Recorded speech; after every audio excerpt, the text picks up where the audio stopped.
Hello everyone and welcome back to Best of the Month. This is the show where a range of creators get together to discuss what they've enjoyed most game-wise in the last month. It doesn't need to be the latest hotness, it could be something they've just got back off their shelf and have enjoyed a lot this past month. So hopefully a bit of something for everyone. Without further ado, let me pass off to the first creator. Hello, my name is Nicolaas.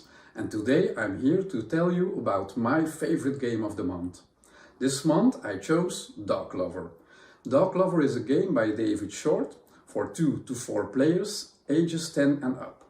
It's published by AEG. In Dog Lover you will be collecting cards in a very unique way. Let me show you how that works. Players start the game without hand cards. We will have to acquire those from the center of the table from our 3x3 grid. The way this works is we will use these trick cards to gather those cards from the middle. On the card you can see a number of squares and they will tell you how many cards you can take and the pattern you can use. There's also a watchdog. You can never take more than one card from the row that the watchdog is looking at. Food cards will help you to collect food resources, and these food resources will be needed to feed your dogs, because at the end of the game you will only score those dogs that have had enough food during the game. Training cards will help you to get new trick cards. Just look at the cost that is printed on the card. When you get a new trick card, you can take it into your hand and it will help you to get more cards and use different patterns. With these adoption cards you can go to the rescue shelter and adopt one of the dogs that's on the display. If you have a trade card that matches the size of your dog, you can combine it with that dog. It will allow you to score points at the end of the game in a special way. At the end of the game you will score points for each of your dogs, for its traits, and if you have a set of favorite thing cards, these will also give you some victory points. This was a short overview of the game. What I really like about the game is that you can use one card to do different things or score your points in different ways during the game. For example, this training card, if you gather a few of them, you can trade them in and learn your dog a new trick. Or you can tuck this training card under one of your dogs and this will score you 1 point at the end of the game. If however you find this teacher's pet trade card and you combine it with your dog, it will allow you to tuck an unlimited amount of these training cards behind this one. That's how you will score even more points. That's one of the reasons why I really like Dog Lover, and apparently I'm not the only one. This was my favorite game of the month. If you want to know more about this game or many other games, you can follow Meeple Care on Instagram, YouTube or Facebook. Thanks for watching. And all that work has gone down the drain. I had it in the middle, Marty. I think that was it. No!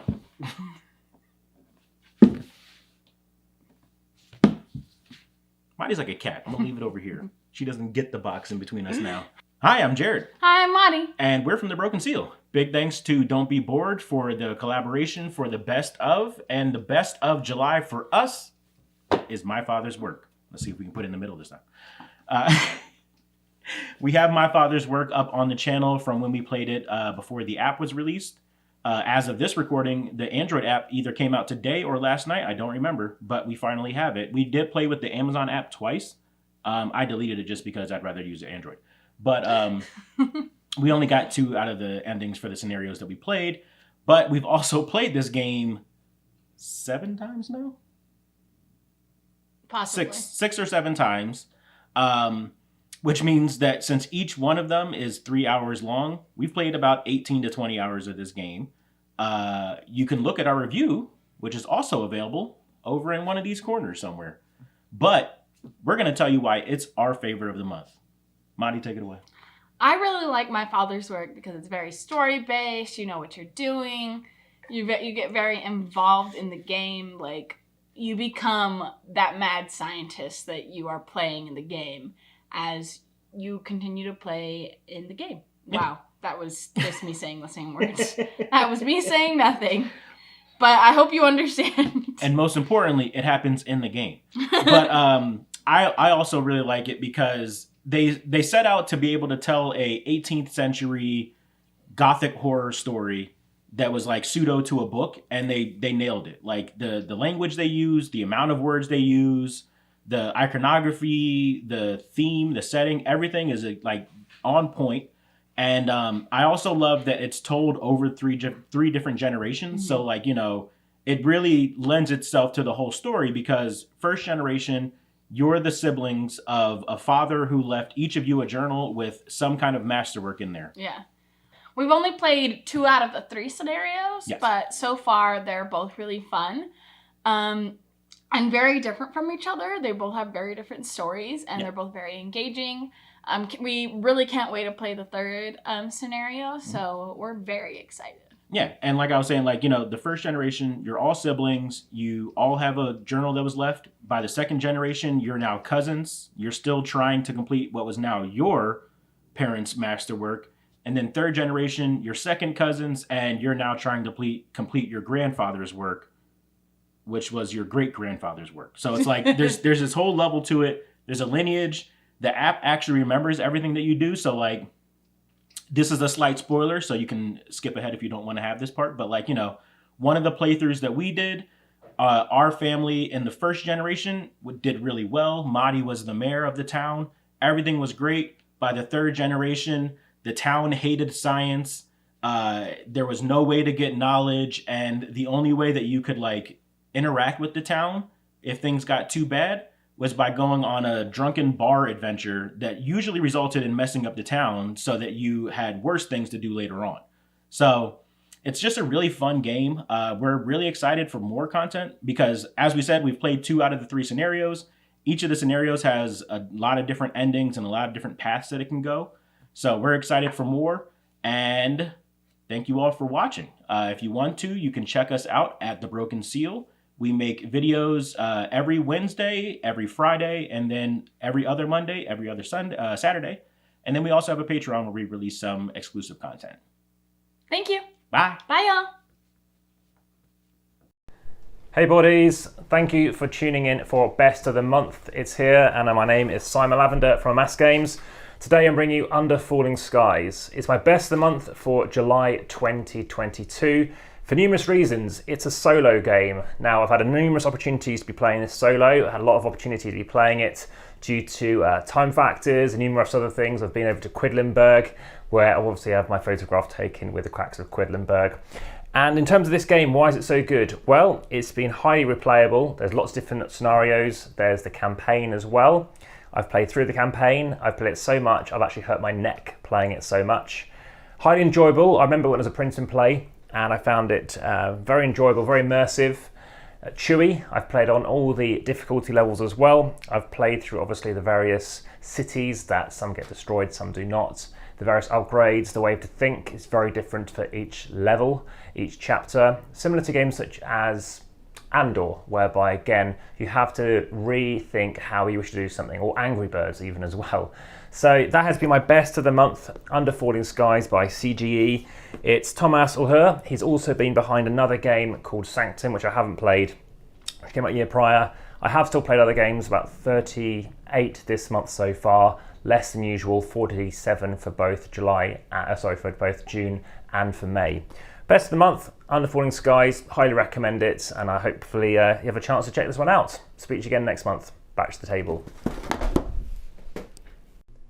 Hello there, wonderful humans. My name is Anthony from BoardGameDads, back to join in Ollie's Best of the Month video. I haven't been here for a while, but I am excited to talk about my favorite game from the month of July. It is Welcome to the Moon. If you've never heard of Welcome to, you're probably not watching this video, but just in case, it is a flip and write game, which is one of my favorite genres in general. I love the original Welcome to, have all the expansions.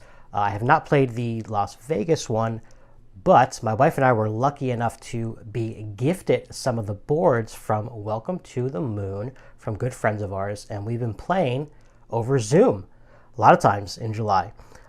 This game is very similar in that it's the same general mechanics as Welcome to, right? You're going to have 3 sets of cards that have a number matched up with a certain symbol that does something. Now again, if you have played the original, I will say that most of the moon stuff does a good job of keeping the symbols pretty similar to what they did in the original game. You know, for example, the pools in the original Welcome to are not necessarily, you know, backyard pools in the moon version, but they all do have to do with water in various ways. Same thing with the parks. They're plant life things in this version. The really cool thing about this, though, a couple things. First off is you're getting some already dry erase boards here in Welcome to the Moon, so you can write on this with marker and just erase it right away. Second awesome thing is that there are 8 different boards you can play in this game. This is just level 1, where you're basically prepping the rocket for launching into space. And the general rules apply, and you're going to be going from, you know, ascending order from one side to the other. But a couple of the boards really twist that a little bit. And I got to say, every time we've played the game, it's been very, very different, even though it has a lot of those core, you know, mechanisms that are the same.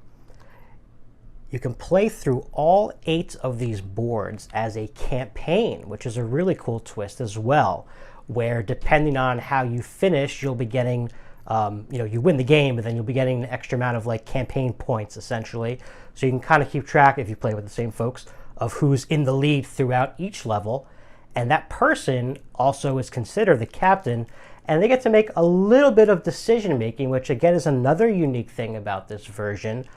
It's not game changing by any means, but what it does is it determines which of those 3 bonus scoring objectives you're trying to reach in the game. So based on your decision as captain, those 3 will be different. We've been loving this. We've been playing it exclusively over Zoom, which is another check mark on why this game is so awesome. I actually didn't own the original Welcome to for quite some time, but was able to play it with friends because I had copies of the score sheets. I'm not going to show you all of the sheets in this game because I want, if you're new to it and you haven't discovered them all yet, I want you to discover those on your own. But I did show you level 1 here. This is basically building or prepping the rocket for the departure. And then other stuff is going to happen. There's a little bit of a storyline and things like that. But just to give you another little sneak peek here, you're going to be terraforming a little bit, playing with the numbers and how they work in this grid. And then there's, like I said, 8 different ones. You could play through the whole campaign. You could play each one as an individual game anytime you want. So you want to talk about maximum value, this game has that in overload. Welcome to the Moon. I cannot recommend it enough, especially if you're a fan of the original game. That's all I have for today. Thank you to Ali for having me on, and thanks to all the other contributors for doing a great job as well. I will see you next time. Be sure to check out BoardGameDads on YouTube. Bye! Hi, it's Barb, Meeple PhD, and my favorite play for July 2022 is Now or Never. This is the 3rd game in Ryan Lockett's series of Above and Below, Near and Far, and Now or Never. This is set way in the future after a large crystalline meteorite has hit Arzium and scattered everybody everywhere. And in this game, you are trying to rebuild the land, build up a community near a place called the Monument, and attract new villagers who are going to help you get resources, which buys you other things in the game. So the game has a couple of modes. It has an arcade mode where you can just play a one-off game, but it also has the story mode where you go through a 6-game campaign playing one single character and following their arc as they, are rebuilding and solving something in their life. This is a game where, there's a huge board, you are moving around it, and on your turn you can move around the board and interact with a spot, which might be telling a story or taking a certain action. Or you can use some of your specialists who have you hired on to build buildings into your community, or gain some experience, heal yourself up, buy gear that'll help you later on. It might sound like it's not that much, but it is a huge game. It takes 3 hours. I've only played this at 2-player. I've played about 8 games at 2-player. Each one is about 3 hours. So it's not for everybody. It is also a table hog. I'm not entirely sure how we're going to fit a 3rd person at the table with this game, but I just introduced it to a friend and she's interested in doing a campaign, so we're going to have to figure that out. I think we're going to have to rearrange things a bit. I love it at 2 players. It is great. I'm looking forward to it at 3 players. I don't think I would want to play at 4, but I would certainly give it a try once just to see what it's like. I love Ryan Laukatz's world. I love the art. I really enjoy the stories and the decisions you have to make about, am I going to make the good decision that I think will get me some reputation and maybe some more resources, or do I do the easier thing that might lose me a little reputation, but I'm probably guaranteed to succeed without losing too many hearts. I enjoy the arc of the game where, kind of at the beginning, the turns and rounds are a little bit shorter because you haven't gotten your engine going yet. And by the end, you're stretching out the rounds because you have so many things you want to do, and many you can get to and several you can't. And, there's that decision of, what do I do with the limited resources I have? So I really have enjoyed every single play of this game I've done. But I realize it's not for everyone. Go check it out on like a playthrough or something and see if this is for you before running out and buying it. But if you do like Ryan Laukatz's world and you love those stories, you might just like this one. You can go check me out elsewhere on the internet. I am at Meeple PhD on Instagram, Twitter, and YouTube. Otherwise, I'll see you next month. Hey everybody, Daniel from Life of a Board Gamer here, and my best of the month definitely goes to one small OIN game called 9 Tiles Panic. I have hunted this game. It eluded me for such a long time since it was widely unavailable in Europe on English, because there's some cards with text and everything. So I was hunting it down. I found a French copy, German copy, whatever, different languages, but English copy was eluding me everywhere, and I finally had it. I finally gave it a whirl. I played it a few times, and I must say this is the game of the month for me. It is quick. It is so much fun. All you do in this game is you get 9 tiles, as the game says, and you need to build your little city. But how you build it is important, because some cards will be drawn, and those cards will tell you what will be scoring this round. So you need to score the best you can regarding that cards. Usually it's like agents chasing aliens, or aliens eating hamburgers, or having lots of kids in your city, lots of houses, lots of captured aliens, all kinds of different prerequisitions that you need to meet to score some points. And I just absolutely love it. There's way more cards than you need for one game. I think you can play like 5 or 6 completely unique games before some cards start to show up again. But again, when you shuffle them up and randomly deal 3, each game will feel very much different, because all kinds of different things will be there that you need to do. So yeah, overall I had so much fun playing this one. Definitely goes the game of the month for me. Easy to play, easy to teach, and it's so much fun. It lasts, the box says 20 minutes, I believe that's so. The game lasts for about 3 turns, and that's when somebody has the points to be declared the winner of the game. The game plays to a certain amount of points depending on the number of players. It goes up to 5 players, which is awesome, for those game nights when the 5th player shows up. Usually it's the best when there's 4 players, at least for me. But sometimes the 5th player shows up out of nowhere, and then you need some games for 5 players.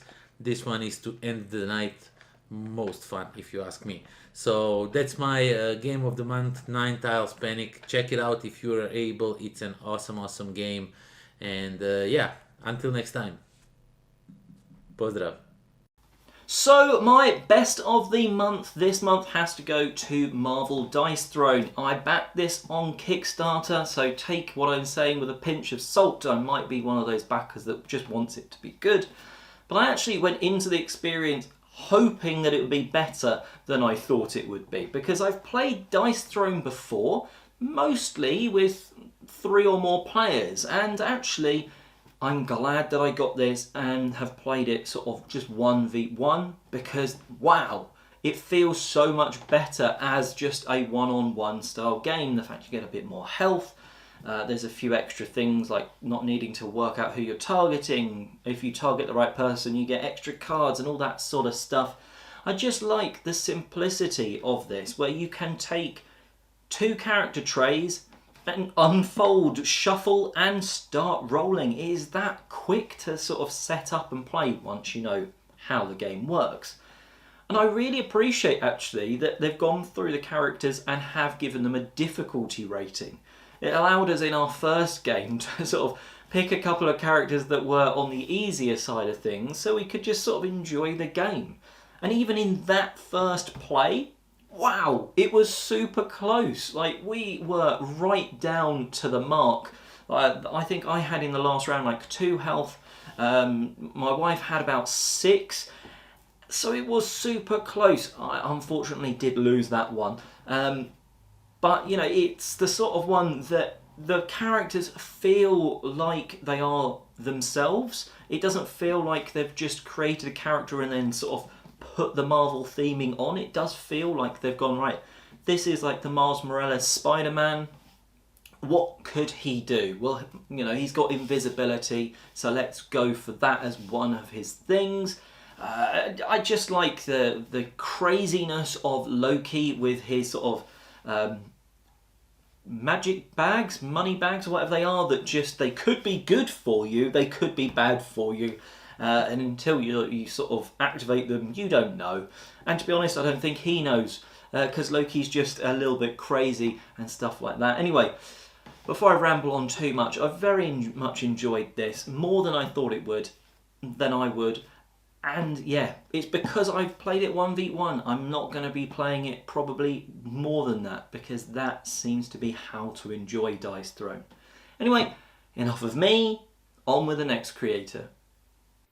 Hey everyone, Dan here, aka Chairman of the Board, and my game of the month for July 2022 goes to Calamala by Fabio Lopiano. So this is a, it's your traditional dry, dusty Euro cube pusher. However, mechanically this game is a thing of beauty. Very refined, very elegant in the way it all comes together. So in its essence, it is a simple area majority game where you want to have the most cubes in certain regions at certain times. But the way you resolve your actions in this game is just fantastic, as you place your player disc in between 2 actions and you get to resolve those actions in any order you want. However, if somebody has gone to that spot before you, then they also get to take those actions, and that also applies to a 3rd time. So you actually can be helping a lot of players by trying to help yourself. So I love that level of interaction. Additionally, there's a lot of strategy and pre-planning in this game, as you know the order in which everything is going to get scored in, meaning that you know when to start investing, you know when to start pulling out and start investing in something else. And so if you like your strategy in your game, but you still don't want to be bogged down by rules or complications, then Calamala is pretty much as good as it gets when it comes to that style of game. So criminally underrated. Sadly didn't quite see the light of day when it comes to more modern Euro games, but hopefully this game will get some kind of resurgence in the future, because it certainly deserves it. So that is Calamala. So if you don't know who I am, my name is Dan, as I said. I run my own YouTube channel called Chairman of the Board, where I talk about a whole plethora of games, ranging from party games up to your very heavy, complex Euros. So I'd be very much grateful if you came over to my channel and checked out my content. But for everybody else, I'll see you next time on Game of the Month. Bye bye. Hi friends, Adri I'm Ale, from Gamers Rush. and we want to talk about our pick of the best game this month for us. Is this one, Return to Dark Tower. Well, this is the Contra box, the back part, because on front, I don't know, it's too shiny. It's too shiny, so Yeah. and we want to discuss about this game because I really love this. The app of the game, it's so amazing, gets you involved inside the game so much, and it's pretty hard to beat. The tower, all the sounds, the little skulls that you need to throw into the tower. It's amazing, really. Yeah, and it feels like a great experience in the game. I really have a blast playing it, and it's pretty fun. And despite of being visually intimidating and strategically challenging, it is mechanically simple, and it has been one of the greatest surprises of this year. Yeah, so we really can recommend this game, Return to Dark Tower. It's pretty amazing, has a lot of cool stuff, a lot of replayability, and again, the app is so cool. It's really It's amazing. really cool. It works a lot, and if you have a chance to play it, just try it. Give it a chance. Thanks for watching. Thank you. Hi, I'm Libby and this is Julian. We are Box Meeples. You can find us on YouTube, on Instagram and on Twitter. Now, a game that I know Ollie's talked about a lot, but I first played at the UK Games Expo, Dinner in Paris. Now, in this game, you are a restaurateur working in Paris. And while the theme is wonderful and the cards are beautiful, as is the board, what is essentially here is a puzzle game. You're drawing cards to be able to determine which restaurants you can build, and then building terraces around those to try and complete both personal missions and also global missions. Now, how you place your terraces really is not going to just affect you, but it's also going to affect your opponents. There's a certain amount of logic that goes on in this game where you've got to plan which best place do I put my terrace to not only get a pigeon, which gets you another bonus card, but also to try and block your opponent from being able to expand their terraces and cutting short their points. What I really like in this game is the way you pay for things. As you build restaurants, it generates income, but that income isn't used up in that turn. It lasts throughout the rest of the game. And as you move your counter down the track to work out how much you have left to spend this turn, you start thinking about ways you can best use your money. Do you focus solely on building one terrace and making it snake around the board and getting many points from that? Or do you try and open many different restaurants and get points that way? There's lots of strategic choices that go on in this game, yet it's still accessible to new players. So Dinner in Paris has been a game I've really enjoyed throughout July. I love the theme, I love the art of this game, and there's something just appealing about opening up all these restaurants in the capital of France, the capital of food. Yeah, I really enjoy that choice that you have between sort of saving up and getting one of the bigger restaurants and getting your terraces out from that, or thinking, oh, actually, I'll get lots of little restaurants so you can get your terraces straight away, because I kind of feel like every round that you're not building terraces, you're sort of wasting the money that you have from that. And it's a real sort of interesting play about which gets you the most points and which gets you to use stuff right now. Yeah, it's kind of interesting that Paris is known for its food, but every time we play, there's so many chip shops available. My choice this month is Ark Nova, which we finally managed to play, having picked it up at the UK Games Expo. I just really am in love with this game at the moment. I think that it has a chance of making it into the top lists at the end of the year. I really enjoy how you have the sort of card choice mechanism. Depending on where the card is, depends on the power that it has, and then as you use it, it goes all the way back down and becomes not powered at all, and then just gradually it might work its way back up again until you want to play it again. I think the cards, I really actually like the fact that there's photo animals on there. I think it seems quite thematic and works with that idea of zoos and conservation really well. The deck is huge, so the chances of having the same game again are so slim. And I like that you've not just putting animals in their pens. There's so many other actions to do. There's the sponsorship, there's the associations. It becomes a much more rounded game with a lot more options to pick from. So yeah, I can't wait to play again. Yeah, I've absolutely loved playing Ark Nova, and to be honest, if Libby hasn't picked this for her game of the month, I'd have chosen the same. There's something so satisfying about balancing a zoo that's aware of conservation needs, and to be honest, you can't win a game unless your zoo's doing that. It's such a clever, brilliant game, and I think it's certainly worth all the accolades it's getting. Yeah. Hey everybody, here we are back again for the best of the month, for the month of July. And this month, I had a friend come over and we played this game right here called Decorum, which is a really strange game where you're basically like cooperatively trying to decorate your house, like with your roommate. So the idea is there's this house board here and there's 4 different rooms. And everyone has a different condition card of like how the house needs to be decorated. So there's like spaces for lamps and like wall hangings and like the color of the room and curios. So someone may need only lamps on the upper floor and not on the lower floor. And then the other person may need only lamps on the right side of the house. So someone will put a lamp on the left side of the house and the other person will say, I don't like that. Because you can't like tell exactly why you don't like it. You just have to like say you don't like it or you do like it. So then, like, you take the lamp off, and then you try to put it somewhere else, and the other person says, "I don't like that." So you have to take it off, and you put it somewhere else, and they say, "I don't like that." So it's crazy because trying to figure out what the other person's condition is while also like satisfying your condition for the room decoration, the house decoration, it can be like maddening, right? You're like pulling your hair out trying to figure out like, what am I doing wrong? I need this in this room. Why don't you like this? How do we figure this out? So there's a bunch of scenarios. There's like a whole bunch of scenarios here, like in little envelopes with like like secret conditions in it. And we only played it twice. And by the time we got to the second one, we're like, this is so hard. But we had a great time playing it. And I'm looking forward to playing it even more. So that's my best of the month. Decorum. And my best of the month is Telestrations, which is like the telephone game. Yeah.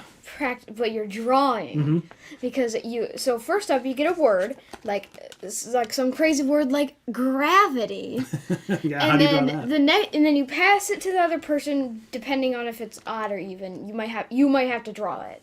But and then they have to draw the word or write the word. And so basically, and then it goes around in a circle until it lands back to you. And sometimes the answers are crazy, like when I had to draw a tongue twister, and well, that was kind of weird because the fact is that I did draw a man with a twisted tongue, but then my brother thought it was a man eating a dog toy, and then my dad drew this. Yeah, look, it's a man eating a dog toy. Yes. It gets really, really weird. Yeah, what else you got there? And then we have the like librarian, like priest. Yeah, I think it started out as priest and it went to librarian, and I thought for sure that was like a ballerina. Yeah, it's like dancing with a tutu on. And then this is just dinosaur train. That's absolutely a dinosaur train. Okay. Yeah. Anything else about that game? No, it's just a crazy, fun little game. Yeah, it's a whole lot of silly fun. It's with the more people the better because it just gets more and more ridiculous. So yeah, all right. I guess those are our picks for July. Looking forward to seeing everybody else's picks, and I guess we'll see you next month. Bye. I'm thinking of painting this room yellow. I don't like that. I'm thinking of hanging this here. I hate that. I'm thinking of adding this curio to this room. I like that. Hi everyone, I'm Nathan, and I'm happy to be here joining you all for Game of the Month. Where are we? July. My Game of the Month for July was a rediscovery. I've rediscovered my passion for cartographers, as seen here in the background. You start with a piece of map paper. Here's one for example. You start with a piece of map paper, and then you draw cards that usually you get to decide between what shape you want to draw your terrain in, or sometimes you're given the shape and you get two different kinds of terrain to draw in, and then you draw them in and try and fulfill a variety of goals that are randomly determined at the beginning of the game. And it's really a lot of fun, and I enjoy it. And don't you play all the time? People who know me ask. Yes, I play it all the time. It's an app. I play the app all the time. It's very quick. You can play it anywhere, and it does all the math for you. It is absolutely fantastic. What I've rediscovered is the joy that I missed after hundreds of plays on the app. I didn't realize I was missing it. Colored pencils, for example. Colored pencils are something that I've missed when I'm just tapping on a screen. Taking the time to think about what I'm doing, not just mechanically trying to earn points. What different trains am I putting down and why? I get to flex my imagination.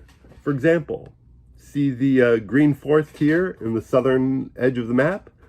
That is a lush and beautiful forest that produces some of the most delicious vegetables and fruits that you've ever even imagined. And its inhabitants are a bunch of halflings that are very lazy and love to eat.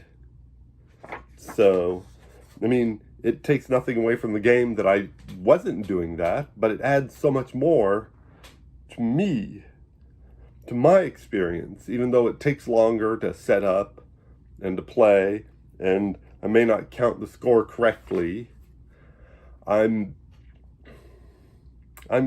proud of what I end up with, and I really do enjoy the experience. So that is why Cartographers is my game of the month. Hello and welcome. My name is Adam from Board at Home, and it's a pleasure to be joining everyone here on Don't Be Bored for July's Best of the Month. So as you can see here, mine is Acropolis. Now this only came out halfway through July, so I haven't been able to play it for the whole month, but in the time that I have been playing it, it's really hooked me in. I've been playing it at home, I've been playing with customers at the shop, I've been playing it at a local convention I went to at the end of July, and it's been an absolute blast every single time. People have really taken to it, and it's been a pleasure for me to sort of sit down and really sink my teeth into a game, which doesn't always happen for me in this line of work. You're jumping from game to game as you're showing them off to different people. So this one was kind of really stuck in there for me. So what is it all about? Well, primarily it is a tile drafting and tile placement game. You will be drafting tiles like these from a shared pool.